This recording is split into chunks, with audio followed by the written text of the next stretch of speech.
We are so pleased that Dr. Samantha Joye will give the keynote address at our ceremony this morning. So please give a Carolina welcome to Dr. Joye.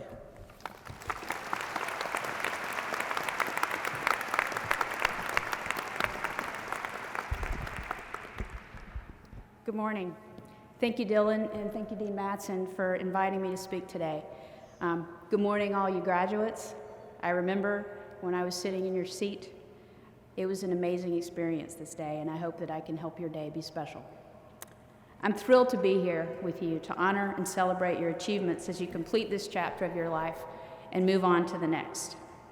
It's wonderful for me to be back home, back in Chapel Hill, where I spent the most formative years of my life, learning, having fun, making memories and friends, and challenging myself to grow and become a better person and to learn something new each and every day.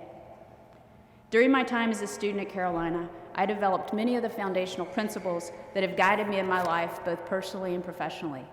My journey along the road to self-discovery and intellectual discovery began here, and it's never stopped. I wish the same for all of you. Today, I'll share with you some thoughts and stories about my journey. I'm going to focus these stories around 5 words that mean a lot to me, and I hope that by the end of the talk I give, they'll mean a lot to you. I hope these stories resonate with you and perhaps help you navigate the journey about which you are going to embark. Gratitude. When I was sitting in your seat, I could barely contain my excitement. All the hard work, the long hours, the frustration, the tears, the doubts that I could do it, all those things swirled through my mind as I tried to take in every aspect, every emotion of this day. Feelings of wonder and thoughts of what the future had in store for me filled my mind. But I was ready to go, and I was fired up. Like you, I was also very nostalgic and very grateful. Grateful to my friends and my family for supporting me and trusting me that I'd made the right decision. That decision was to get a PhD instead of an MD, which my mother still regrets sometimes. But I knew that being an oceanographer and an educator was what I was meant to do, and I believed that I had the grit and the fortitude necessary to be successful at it. I was ready, and I was also extremely grateful to the University of North Carolina for all that Carolina gave to me. Phenomenal faculty mentors, amazing experiences, many moments of self-discovery, and incredible academic compatriots who made the journey with me, most of whom I'm still close to today because we did something amazing together. The institution and the people made my time at Carolina truly life-changing. I'm sure you all feel the same way. Carolina is still always on my mind. A few years ago, a reporter from the University of Georgia newspaper, The Red and Black, wrote a piece on me and entitled it Blue Blood. I thought that was the perfect title for an article on my work, because some people who read it thought that the title referred to my love for the oceans, but a lot of you out there know that my blood runs blue for 2 reasons. This incredible institution instilled in me a passion to excel and a passion for learning that has only grown stronger with time. My tenure here helped form and confirm my character, and it gave me the toughness that I needed to succeed. It prepared me to face adversity and to overcome it. I could not have received a better education anywhere else in the world, and neither could any of you. For that, be excited and be grateful. The University of North Carolina will always be a part of you, and you will always be a part of the Carolina family. Imagination. I grew up in a speck of a town on a small farm that straddled the North and South Carolina borders. I was a small town kid with a small town personality. Frankly, I was afraid of my own shadow, and I was very uncomfortable in my own skin. But I had big dreams. I came here to Chapel Hill to reinvent myself. Shy no more and filled with enthusiasm, I began to trek along a path that would allow me to discover myself and to pursue my dreams. During my time here, I realized that our imaginations, our creativity, they're power functions. For everything you learn, many things you don't know are revealed to you, leading to new questions, development of new tools and research techniques, and to new research paths. Learning is, in essence, a positive feedback loop that self-perpetuates itself. It's an incredible thing. It's addictive, and it's empowering. When I was a kid, my mother used to joke that one day I really would have to stop asking why. She also told me that at some point I would have to stop playing in the mud. Sometimes I suspect my mom feels I became a scientist to prove her wrong. She finds it quite funny these days that I'm actually paid to ask why. And what's more, to dive in submersibles, to go down to the bottom of the ocean to do what? Collect mud. I'm still playing in the mud today, and I love it. And I can't imagine that, 25 years ago when I first started here, that I would still be doing the things that I love today. So don't stop imagining, don't stop dreaming, and don't ever stop thinking outside the box. These are the things that will propel you forward and advance you in your life. They'll also provide you with an immense amount of joy and satisfaction. Resilience. There is no set destination in life, and occasionally, if not often, you'll have a curveball thrown your way. Your reaction to those curveballs, the decisions you make when you reach a fork in the road, how you respond to adversity, these trials enable you to grow and will further develop and mature your character. The decisions you make while staring squarely in the face of adversity will empower you later as you move forward. So don't waver, trust in yourself, and when adversity strikes, know that you'll bounce back, because you will. Reflect, learn, be resilient.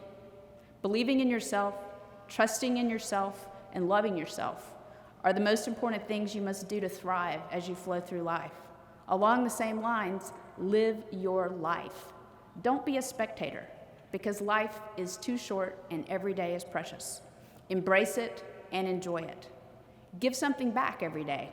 Smile, always smile, even when you're down, because smiles are contagious and they come back at you. Talk to a stranger. Hold out your hand and lift somebody else up. Buy someone you don't know a cup of coffee or a muffin, because the smiles and happiness your actions generate in others will enlighten and fulfill your soul more than any amount of money or material goods ever could. Courage. There'll be times in your life when you're faced with a very difficult choice or situation. You'll be uncomfortable, even afraid, and your instinct might well be to duck and run. You have to think hard in such situations and decide whether you're going to be a bystander or whether you're going to engage. And when you decide to engage, you do so at 110%. A few years ago, I was an academic responder to the Deepwater Horizon oil well blowout in the Gulf of Mexico. Some of our findings were controversial. Well, who am I kidding? All of our findings were controversial, but they had very important response implications. So I had to muster every ounce of courage in my body to stand up and speak the truth, loudly and firmly, and to stand by it. A lot of people doubted our findings, and they questioned my motives and integrity. Some people said I went public to get media attention. I found that quite funny, because those people didn't know me at all. I'm actually an introvert. I don't like the spotlight, and being in the middle of a heated debate during a national emergency made me uncomfortable and nervous, to say the least. But I knew that communicating our results was critically important, and I knew that our findings would change the course of the way people responded to this oil spill. Our discoveries had serious implications for understanding the fate of oil and gas and its distribution in the ecosystem, so I had to speak out. In subsequent years, history proved us right. Our findings were confirmed by many others, as I knew they would be. I never would have spoken out if I had an iota of doubt in my mind. I didn't. But more importantly, speaking out was the right thing to do, and I had to stand up, and I had to do it. Dr. Martin Luther King once said, "Never, never be afraid to do what is right. Society's punishments are small compared to the wound we inflict on our soul by looking the other way." For years, I've kept those words on a Post-it note on my computer monitor. And especially in 2010, those words calmed my spirit, they reassured me, and they gave me resolve to do the right thing. The courage to do the right thing.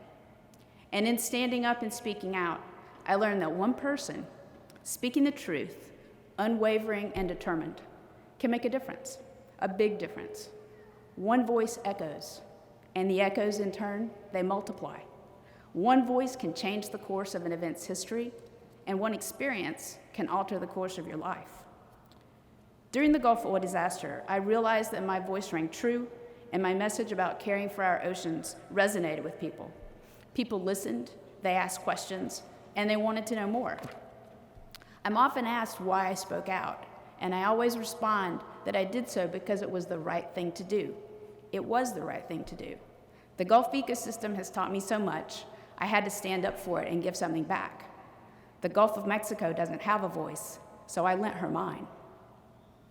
During that time, I decided to use my voice to be an outspoken advocate for the oceans and the environment. I speak for those things that don't have a voice, but which are so vital to sustain all of us and our children and our children's children.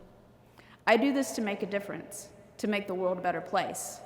I use my voice to advocate for the environment and for our oceans. I challenge each of you to find your voice and to identify your true passion. Use your voice and your passion to make a difference in this world. Become a leader. Make your own path and march steadily ahead. Each one of you has the potential to do something spectacular. One of you may discover the cure for cancer. One of you may develop a green energy technology that helps us clean up this world of ours that is currently in peril due to the multiple stressors that we've imparted on our amazing planet. But you don't have to invent anything to make a difference. Any one of you sitting out there, any one of you can make a difference by inspiring others to make the world a better place. So please, don't take that opportunity, that gift, for granted. Embrace it and act upon it. The University of North Carolina produces people of incredible character who become leaders. Many of you will move into leadership roles. Don't be afraid to lead. And when you do, do so with empathy, compassion, inclusivity, and vision. And if you don't want to lead, that's okay too. But be an engaged and informed citizen. We all need to give back because not a single one of us reached this point without a lot of help along the way. Reciprocity. This word means a lot to me, and it's become even more important to me as I've moved through my life. Today, we live in a challenging and changing time. Some days I listen to the news, and it really feels like the world has been turned inside out and pulled all around. One of the biggest problems that I see is that our culture defines success in terms of money and material possessions. This has led far too many people to become completely disconnected from the one fundamental thing that sustains us all, the earth and her oceans. I'd like everybody out there to do something strange for me, and that is to take 2 deep breaths, very deep breaths. Everybody. Deep breaths. You can thank the plants on land for the oxygen in that first breath, and you can thank the phytoplankton in the oceans for the oxygen in that second breath. It is an undeniable fact that healthy earth and oceans are necessary to sustain us. They are, in fact, our life support system. Everyone needs to recognize this vital connection and do everything in their power to sustain it. A wise Native American once said, "We do not inherit the earth from our ancestors, we borrow it from our children." We must make the earth and ocean systems healthy again so that our grandchildren can swim with whales, dive on a coral reef, hike up a glacier, walk through a rainforest, or go on safari in Africa and see elephants, rhinos, and big cats in their natural habitat. It's our responsibility to preserve the environment for the future. We also need to start giving back and taking care of each other. Jacques Cousteau, who was of course one of my childhood heroes, said, "People protect what they love. Love each other. Love the environment. Love the oceans. Support each other. And protect the environment. Set an example for your friends as someone who is deeply, deeply committed to giving back any way you can. Time, effort, imagination, energy, donations to fund nonprofits who are fighting the good fight. Just do it. Become engaged in your community. Volunteer at a soup kitchen. Help the homeless. Spend time with underprivileged or special needs children and the elderly. Share your heart with others, and you'll discover the true depth of your humanity. Become engaged in the movements for clean energy, global sustainability, and resilience, both on land and in the sea. Above all else, be compassionate. Use your voice to speak up and support those who cannot speak for themselves, or for others who are disparaged for not being good enough.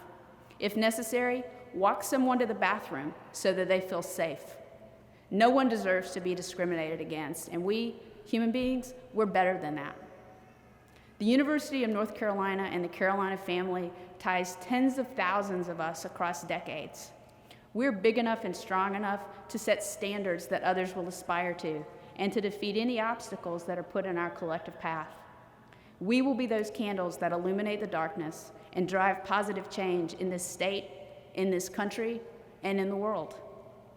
This day marks the beginning of your biggest journey. Where you end up and what you do along the way will define your global being and consciousness. Be remarkable. Use your voice. As you leave here today, ask yourself a couple of questions. What will be my role in bettering the world? How will I make a difference? What will I be remembered for? Make your life about relationships, not things. Touch people. Drive change. Make a difference. Be someone who illuminates the darkness and whose light demarcates a powerful, positive path towards a world of compassion, inclusion, joy, success, and sustainability. Thank you. Congratulations to all the graduates, and for all of you moms out there, happy Mother's Day.